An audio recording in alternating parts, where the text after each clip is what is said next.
we are looking at how to pronounce these two words as well as how to say more interesting and often confusing words in English, some of the most mispronounced ones in fact, including words that may look similar but sound different, which is our case here.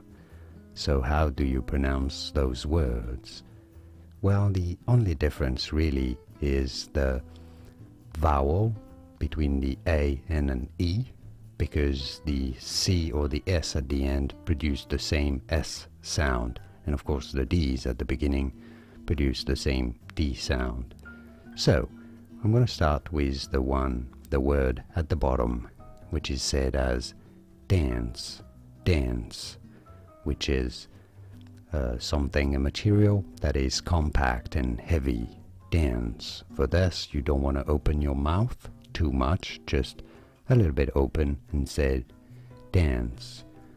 For the top word, which is like ballet, when you are dancing in a ball, for example, you say it as dance, dance. So for this, you do want to open your mouth quite a lot and have your tongue right at the bottom of your mouth and say dance, dance. You want to open your mouth almost fully for this, dance.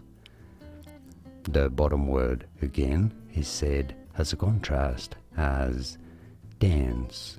Don't open your mouth too much to produce this sound, dance or dance. And now you know.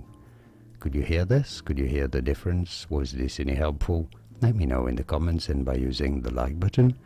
More videos here on how to pronounce more interesting words and names whose pronunciations aren't always obvious. If you want to improve your English, here are videos for you. I'll see you there to learn more. Thanks for watching.